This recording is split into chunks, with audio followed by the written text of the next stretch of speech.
It's 1997, and it's late at night, and ECW has ended on the TV. You flip around a little bit, and some of the channels have gone to infomercial. But then something interesting happens. An image pops up of a girl clearly at a festival or spring break or something, and she lifts her top, and there's a black bar over her. There's weird sound effects, people screaming into camcorders, and there's a toll-free number at the bottom. And then you find out what they call it. Today, we're looking at Girls Gone Wild, because yeah, it sure was trashy. When you start with Girls Gone Wild, you got to start with Joseph Francis. And he was a pretty young dude. He was only in his mid-20s. I think he was 24, 25. And he had worked on a syndicated program called Real TV, which was basically just raw clips. You can find a lot of their clips on YouTube these days. And it was, accidents, crimes, disasters. One of my favorite of all time is guys counting his change to pay at a 7-Eleven, and a car drives all the way through behind him, and after the car stops, he turns around, puts his money on the table, and walks out with his drink. One of my all-time favorites. It's before that even, though, that he worked on a project called Banned from Television. It was a tape series, and it sort of came out of the Faces of Death. Again, it's real video footage that's graphic. And they sold it, again, through infomercials. Because that was something that was private. You have to remember, at this time, to get access to stuff like that, you had to go to a video store and interact with a clerk, because almost always they were kept behind the counter. And you would have to actually have acknowledgement that you were renting this type. A lot of the footage on these sort of banned from television type stuff was sexual in nature. There were accident things, that was sort of classic, but you would have things like women flashing during Mardi Gras, spring break footage, that type of thing. Spring break footage has been around forever. You have the semi-tamed version you got from MTV Spring Break. It was a moment. It's a spring break moment. And here it is. Don't ask me why I remember these things. But the footage of that had been around. We didn't have the internet. That is to say, it was around, but stuff like this was being shared. But it was so difficult, so slow, that you really found them two places. You found them on sort of boards that we had back then. And you would go and you would download them. There were some websites up with this stuff. But you didn't have things like Tube. That was still, I think, about a decade away. What they would do is they would send buses with camera crews, producers, sales staff, all of them. And most importantly, they would send releases. Hundreds of releases with. And they had sort of four major places. There was a couple of others too, but these were sort of the four big ones. Panama City Beach in Florida. Spring break, of course. Cancun, Mexico. Another place where American college kids go during spring break in particular. But also in the summer.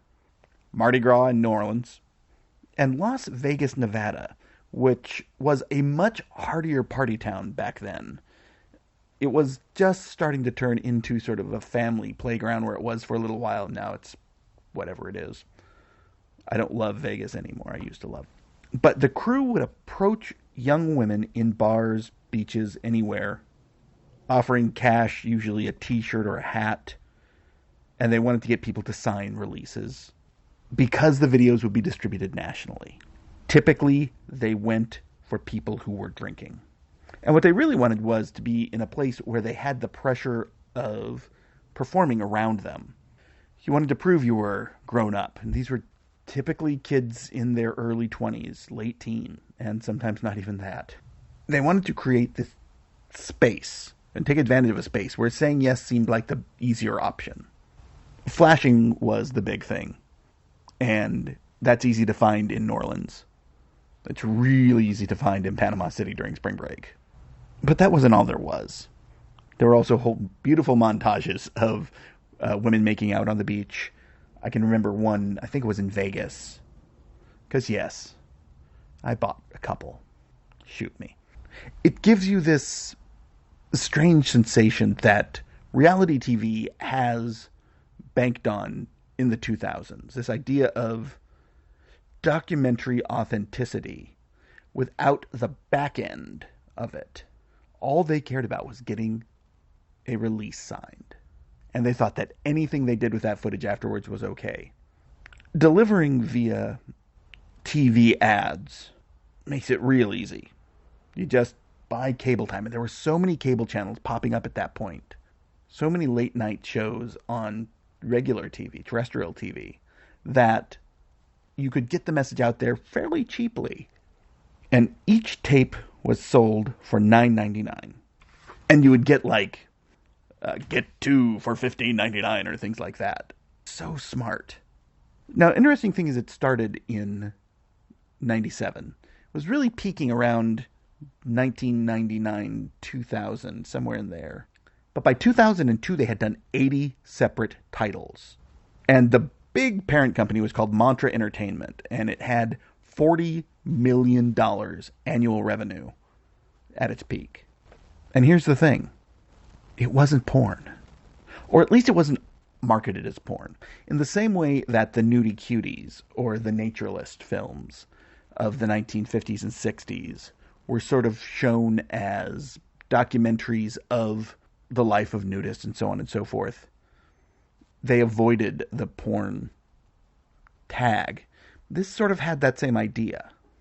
But they're being used as porn. It's absolutely unquestionable. It was used as porn. And that tension, the supposed intended use versus the actual use, where things become very questionable. Now, by 2001, it's everywhere. And you're starting to see it, of course, in things like stand-up comedies doing it. You see references to it or to stuff like it in Arrested Development. The argument is that it is a significant part of the media landscape without actually participating in it, which is interesting. The digressions that are happening here, because they are not a part of the traditional media landscape. They are direct to video, and specifically to VHS. Eventually they went to DVD, and I think fairly late. I want to say by the first DVDs came out around 2004, maybe 2003, somewhere in there. Which is weird because DVD is so much easier to manufacture, so much faster. Now, Panama City Beach in 2003 is when things started to sort of look questionable. Because at that point, Howard Stern was promoting the tapes on his program. He was really amping them up. But in 2003 in Panama City, the cops started hearing about minors engaging in sexual acts. And it turned out that 16 and 17-year-olds were appearing in footage. And that lawsuits sort of flying because parents were saying that the company was exploiting teenagers who were intoxicated and not verifying ages. It is hard to tell if this is the result of just laziness after years of doing the work and realizing no one was calling them on it, or if this is how it had been all the time. It's probably a little bit of both. But around this time, the internet is starting to get on the porn bandwagon. And it's not tittery type of porn. It's actual, screwing on screen. Unquestioning. But it's also private. And that is the key to this whole thing. The entire basis of Girls Gone Wild is the privacy aspect, the at-home aspect, the personal delivery aspect. This takes the mail out of it. 2006, Joe Francis pleads guilty to record-keeping violations, and he gets a $2 million fine. He has to do community service. Florida has a couple of things for him, including dealing with prostitution-related allegations out of their work in Panama City. This is where it becomes difficult, because they are claiming these are civil rights violations. that they have the right to make this material. But it's interesting that on one side they're saying, we can do this thing and you're limiting us on this strictly because the material is prurient or what. On the other hand, the lawsuits are saying they were coercing people, they really did lack consent, and the distribution of the footage was doing psychological harm. That, in essence, these kids didn't understand how this footage was going to live on. And you know what? I would buy that argument completely until 2000. But by then, everyone knew what Girls Gone Wild was. What I haven't been able to sort of find is that how individuals were presented what they were going to do. They signed a release, so it's clear that there was the expectation that this is something that is not just for personal use. And all you have to do today is look at the naughtier side of the web to see lots of footage from spring break, from various festivals. That is just people filming sex acts in public. The real key here, though, is that they weren't doing the hard work. They weren't doing the verifications. Now, what's interesting is that because actual real porn was out there, sales of theirs plummeted. They tried to get in on the act. The bus concept, super important. And would eventually they would be bought out by Brazzers, and Bang Bus is sort of the outgrowth of that. I think it actually, Bang Bus came before, but it was definitely inspired by Girls Gone Wild, even though it is straight up just a regular porn concept. The delivery of pornography straight to the home killed Girls Gone Wild. It really did. And relatively quickly. By the end of the 2000s, it's not gone. It's still there. It's still playing, but it's no longer a factor. But here's what's interesting. Rob Francis really hit hard. And in 2011, he was accused of imprisoning and assaulting women at his LA home, which he was convicted of, and he got probation, but he had so many problems. Criminal charges, civil judgments, tax disputes, all of this. It was a real shady company, and he was a real shady individual. So like almost all shady individuals, he moved to Mexico. Now, he's sort of a grandiose figure in his own mind. He did have a good idea for values of good idea. If you want to make money, and you don't have any moral qualms, yeah, it's a great way to go. But he was definitely a scumbag. That's basically the best way to put it. I think it's fitting that Girls Gone Wild was sold to Brazzers, the leading porn studio today.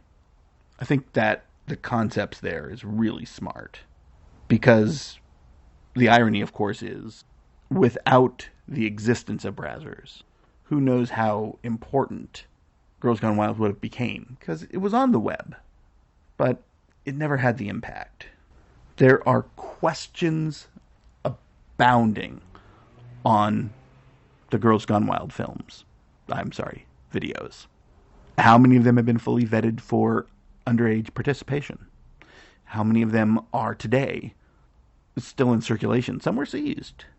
But it definitely seems like Francis got off, not scot-free, but pretty close. He's no longer a significant player in anything. But I think the idea of Girls Gone Wild definitely informed a lot of the sort of sexuality influencers scene that we see today, which is fine. It's not trashy because it is presenting sex.